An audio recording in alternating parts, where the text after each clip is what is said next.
Qardaşlardan biri bir video atıbdır. Deyir ki, bu Vəhabi sizin suallarınıza, videonuza cavab veribdir, rəddiyə veribdir. Hansısa bir qardaş götürübdür bizim rəsmi səhifələrimizdə olan bütöv videolardan kəsibdir və öz kanalında paylaşırdı. Görürəm ki, bu Vəhabi gedibdir onun kanalından götürüb o kəsik videonu və əminliklə gedib oturubdu, öz aləmində güyayında rəddiyə verir, cavab verir. Bundan bir tövsiyəm vardı, o da budur ki, əgər istəyirsən haqqa, həqiqətə özün də çatasan, cəmaatı da çatırdasan, o zaman ağıllı başlı araşdır, gör bu adam kimdir, bu adamın danışığı nədir, əsas mövzusu nədir? Bu adamın bütöv videosu vardı, yoxdur, rəsmi səhifəsində nə danışıbdı bu barədə? İndi isə gəlin bu adamın sözlərinə baxaq. Dinləyin bu adamı.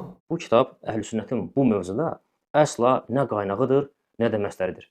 Əksinə, Əhl-i-Sünnətin belə mövzularda qaynağı İmam İbn Cərir Ət-Təbarinin tarix kitabı, İbn Kəsir Rahimehullahın Əl-Bidayə və Nihayə bu kimi kitablarıdır Əhl-i-Sünnətin belə mövzularda qaynağı. Gördüyünüz kimi bu adam deyir ki, Əl-İqdül Fərid kitabı bizim bu mövzuda əsas mənbələrdən, əsas qaynaqlardan, mötəbər mənbələrdən deyil. Bu mövzuda Təbərinin kitabına müraciət edirik, tarixinə, nə bilim, İbn Kəsirin Əl-Bidayə və Nihayə kitabına müraciət edirik. Cavabım budur. Əvvəla, sən əgər baxsaydın bizim bütöv videoda mən orada əsas mövzumu bəyan eləmişəm. Önəmli, mötəbər bir nömrəli kitablarınızdan orada dəlil gətirmişəm. Sən əgər bu cür iddialı adamsansa, get ona cavab verirsən. Nəinki hansısa bir kəsik videoya gəlib burada cavab verəsən. Mən həmən bir nömrəli kitablarınız ki, Səhih Buxari və Səhih Müslimdir, Qur'ana qardaş tutursunuz. Həmən Səhih Buxari və Müslimdən dəlil gətirəndən sonra bu kitabları təqrib olaraq gətirmişəm olaraq. Nəinki mən deyəm ki,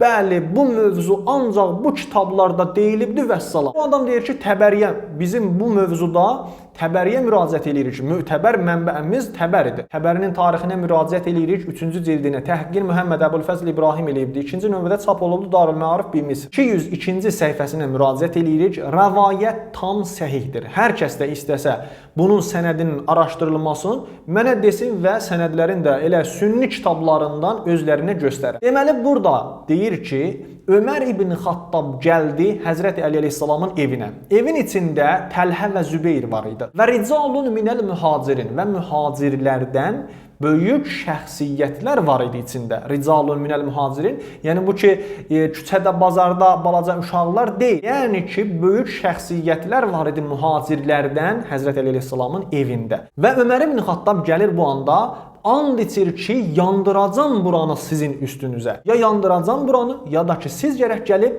çıxasınız buradan və gedib Əbu Bəkr ilə beyət eləyəsiniz. Ömər ibn Xattabın sözləri budur. Təkid eləyir neçə dənə. And içir. Lam hərfini gətirir. Nun səqilə hərfini gətirir. Burada neçə dənə təkid vardı ki, Ömər ibn Xattab burada təhdid eləyir. Əhl-i Beyt, Peyğəmbərimizin Əhl-i Beytini, sahabələri. Sonra deyir ki, Zübeyir qılıncını çəkərək, çıxardaraq, yəni qılıncını çəkibdi qəlafdan və hücum etdi. Bu anda nəyəsə ayağı ilişir və yerə dəyir. Və bu yerə dəyəndə Ömər ibn Xattabın adamları fəvəsəbu aleyhi fəəxəzuh.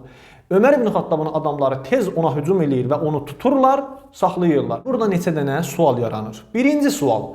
Əgər Həzrəti Əli əleyhissalam razılıqla, xoşluqla Əbu Bəkr ilə beyət eləyibdir, o zaman Əbu Bəkr nə üçün Ömər ibn Xattabı göndəribdir ki, bu cür təhdid eləsini yandırmaqla Həzrəti Əli əleyhissalamı, Əhl-i Beyti, sahabələri. İkincisi, Ömər ibn Xattab kimdir ki, Peyğəmbərimizin ailəsini, Əhl-i Beytini, Qur'an-ı Kərimdə keçən Əhl-i Beyti gəlib təhdid eləsin, səhabələrin təhdid eləsin. Üçüncü sual budur ki, Ömər ibn Xattab nə üçün bəs 60-a yaxın sahabə Əbu Bəkr ilə beyət etməkdən müxalifət etdi? Nə üçün Ömər ibn Xattab başqalarının gedib təhdid eləmədi, evlərini yandırmağa təhdid eləmədi, ancaq gəldi Həzrəti Əli əleyhissalamın evini təhdid elədi. Həzrəti Əli əleyhissalamı təhdid elədi, Peyğəmbərimizin Əhl-i Beytini. Nə üçün? Bundan qeyridir ki, onlar bilirdilər ki, Həzrəti Əli əleyhissalam canişindir, imamdır, xəlifədir. Ona görə də gəliblər bu cür təhdid edirlər. Əgər burada xoşluq var idi, beyət etmək üçün xoşluq var idi, razılıq var idi, Zübeyir nə üçün qılıncını çıxardır çölə və hücum eləyir bunlara? Ayağı nəyəsə ilişib dəyir yerə və onlar da bunu tutur. Bu suallara cavab verin görək hələ. Bu rəvayətin sənədi tam səhihdir. Uzun olmasın deyə kitabların, rical kitablarının hamısı qarşımdadır deyə bilərəm. Uzun olmasın deyə keçirik bu adamın digər sözlərinə. İnsanlar gəlib beyət etdiyi zaman elə əvvəldən insanlarla bərabər Əli ibn Əbi Talib də beyyət etdi. Hansı ki, elə bu Əhlüsünnət mənbələrində olduğu kimi Şiələrin də mənbələrini keçir. Əhlüsünnət mənbələrində, səhih mənbələrində və müətəbər və Əhlüsünnətin etibar etdiyi mənbələrdə, hətta Şiə mənbələrində belə göstərir ki, Əli ibn Əbi Talib radiyallahu anhu Əbu Bəkrə beyyət etmişdi. Ən ilk beyyət edənlərdən biri Əhlüsünnət mənbələrində, hətta bir çox Şiə mənbələrində onu göstərir ki, Əli ibn Əbi Talib radiyallahu anhu Əbu Bəkr radiyallahu anhun xilafətindən razı idi və ilk beyyət edənlərdən biri idi. Əli ibn Əbi Talib radiyallahu anhun gəlib Əbu Bəkrə elə işin əvvəlində beyyət etməsi nəinki Əhlüsünnət mənbələrində, hətta Şiə mənbələrində belə mövcuddur. Biharul Ənvar kitabı 33-cü cild 568-ci səhifə. Bu adam 3 dəfə təkrar eləyir bu videosunda ki, Həzrəti Əli əleyhissalam ilk şəxslərdən idi ki, Əbu Bəkr ilə beyət elədi. Bunu sübut elə. Sübut elə ki, Həzrəti Əli əleyhissalam Əbu Bəkr ilə beyət eləyəndə ilk adamlardan idi. Bunu sübut elə. Bu adam yalan danışır. Səhih Buxari və Səhih Müslim bilmirəm çox bilir, yoxsa bu adam çox bilir.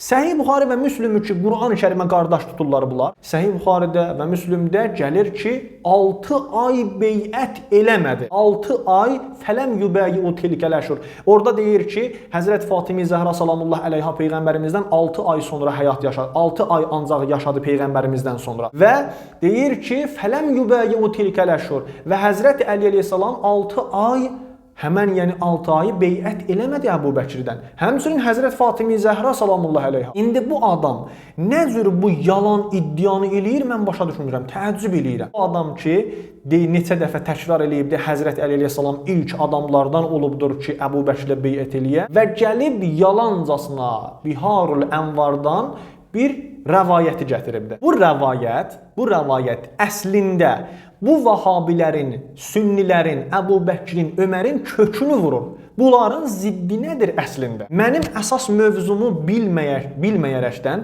gəlib mənim haqqıma girib və deyirsən ki, bəli, rəvayətin bir tərəfini oxuyur, bir tərəfi qalır və halbuki mənim əsas mövzum, mənim sözüm heç onun ardında deyil. Oradakı Vəhabilər danışır, sənin o qardaşların, Vəhabi qardaşların danışır ki, heç etiraz belə olmadı. Mən ona cavab olaraq o sözləri gətirirəm ki, deyirəm ki, bəli, burada Buxari, Müslim burada deyir ki, 6 ay beyət olmadı. Amma sən gəlib burada rəvayəti tam cəhl eləyirsən. İstədiyin yeri biraz cızmaqara eləyib, rəyləyib, gəlib burada yalan satırsan millətə. Bu əslində bu rəvayət Sünnilərin, Vahabilərin, Əbu Bəkrin, Ömərin əleyhinədir, ziddinədir, kökünüzü vurur bu rəvayət. Bu rəvayətdə Həzrət Əli əleyhissalamın başına nə oyunlar gəlibdi, nələr olubdu o zamanda, onu danışır orada. Buyurur ki, Həzrət Peyğəmbərimiz sallallahu aleyhi və səlləm dünyadan köçdü və bu müsibət ağır gəldi insanlara, müsəlmanlara, onun qızına. Və bundan sonra əmri təsahüb eləmək üçün, yəni imamət və xilafət üstündə ixtilaf elədilər. Gəldilər, qalmaqal yaratdılar. Və mən təəccüb elədim buna. Mən hətta ağlımın ucundan belə keçirtmirdim, ürəyimdən belə bir şey keçmirdi ki, bu əmri, yəni rəhbərliyi, imamlığı, canişinliyi Peyğəmbərin əhli beytindən alsınlar.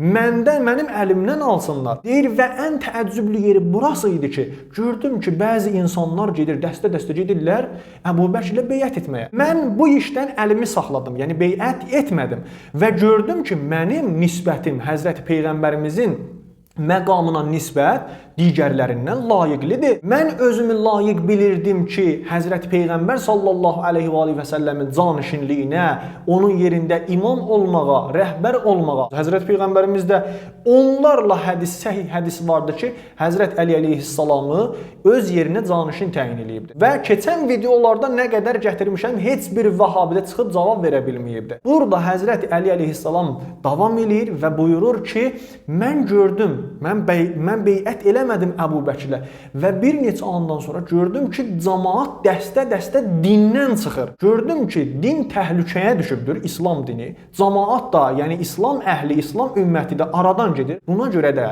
gəldim və naçar qalaraq beyət elədim. Naçar qalaraq beyət elədim. Əslində Həzrəti Əli əleyhissalam burada naçarlığından danışır, iztirar halətindən danışır burada. Nəinki xoşluqla gedib orada Əbu Bəkir ilə beyət eləyə. Sən ki iddia eləyirsən Həzrəti Əli əleyhissalam ilk adamlardan idi ki, Əbu Bəkirlə beyət eləyə, sübut elə. Bax, bu rəvayətdə sübut elə. Heç öz kitablarınızda sübut elə ki, Həzrəti Əli əleyhissalam birinci şəxslərdən olubdur ki, Əbu Bəkr ilə beyət elədi. Səhih Buxari Müslim deyir ki, 6 ay beyət eləmədi. Sən gəlib deyirsən ki, Həzrət Əleyhisselam ilk adamlardan oldu ki, Əbu Bəkr ilə beyət elədi. Allaha pənah aparırıq sizin əlinizdən və şeytanın əlindən. Deməli, əzizlər, burada qalan sözü ki, bu adam deyir, ondan sonra da uzun bir rəvayətdir ki, ümumiyyətlə bunların əleyhinədir, əleyhinə danışır. Razı olmasına və o beyətdən razı olmasına inanır dünya müsəlmanların 85%, 90%. Ortada əgər bir yalan varsa, bu o deməkdir ki, dünya müsəlmanların 85%, 90%, yalan danışır. Siz 10% təşkil edən bir zümrə doğru üzərindəsiniz. Bu adam axırda deyir ki, bəs dünya müsəlmanlarının çoxu sünnidir. Dünya müsəlmanlarının çoxunun əqidəsi budur ki, Əbu Bəkr belədir, birinci xəlifədir. Bir vəhabidə danışmışdı belə bir cəfəngiyat.